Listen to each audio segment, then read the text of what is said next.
મારું નામ ભૂકણ અનિરુદ્ધ છે. હું દુધાળા નંબર 2 માં રહું છું. તાલુકો મહુવા અને જિલ્લો ભાવનગર.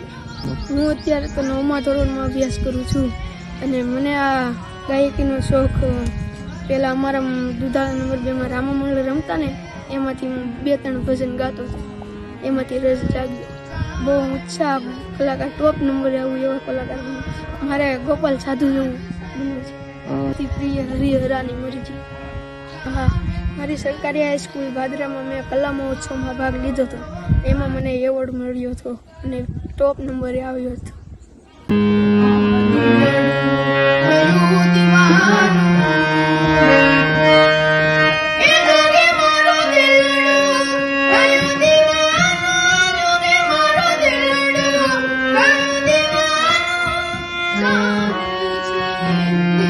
હું ભૂકણ મધુભાઈ નાથાભાઈ, ગામ દુધાળા નંબર 2, તાલુકો મહુવા, જિલ્લો ભાવનગર. અત્યારે જે આ છોકરો મારો ગાય છે તેનું નામ અનિરુદ્ધ છે. તે ભાદરા સરકારી હાઈસ્કૂલમાં 9મા ધોરણમાં અભ્યાસ કરે છે. એ તો હરેક બાપની ઈચ્છા જોઈને હશે કે દીકરો આગળ જતા મોટો કલાકાર થાય અને એની પૂરતી સમાજમાં એનું નામ રહે એવી ઈચ્છા છે.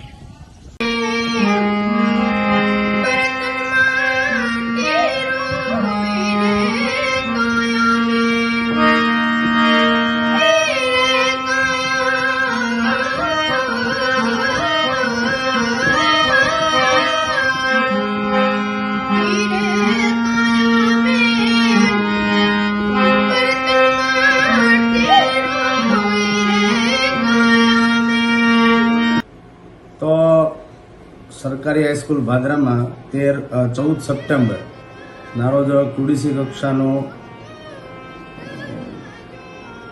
લોક સાહિત્ય મેળો છે એનું આયોજન કરવામાં આવ્યું હતું. તો સરકારી હાઈસ્કૂલ ભાદરાના યજમાન પદે લગભગ આશરે 11 જેટલી શાળાઓએ ભાગ લીધો. એમાં જુદા જુદી સ્પર્ધાઓ છે એનું આયોજન થયું હતું. ચિત્ર સ્પર્ધા છે, બાલકવિ સ્પર્ધા છે, એમાં વાદન અને ગાયન. તો મારે દુધાળામાંથી ધોરણ 9માં અભ્યાસ કરતા ભૂકણ અનિરુદ્ધ મધુભાઈ એ ગાયનની અંદર છે પ્રથમ નંબરે આવી અને શાળાનું પરિવારનું ગૌરવ વધારેલ છે. આ બાબત આ તકે એને ખૂબ ખૂબ અભિનંદન અને ઉજ્જવળ ભવિષ્યની ખૂબ ખૂબ શુભકામના. છોકરો આગળ ભવિષ્યમાં છે એ 100% કુટુંબ, સમાજ, શાળા, પરિવારનું નામ રોશન કરશે. મા સરસ્વતી માની એના પર કૃપા છે અને આટલી નાની ઉંમરમાં ખૂબ સરસ રીતે એ પોતે સૂર અને તાલ અને લયબદ્ધ સાથે ખૂબ સરસ ગાઈ શકે છે. અને શાળા દ્વારા પણ એવા પ્રયત્નો અહીંથી અમે પણ અમારા શિક્ષક મિત્રો પણ એવા પ્રયાસો કરશું કે જેમાં બાળકને હજુ આગળ વધુ ખૂબ સારી તકો મળે અને ખૂબ આગળ વધે.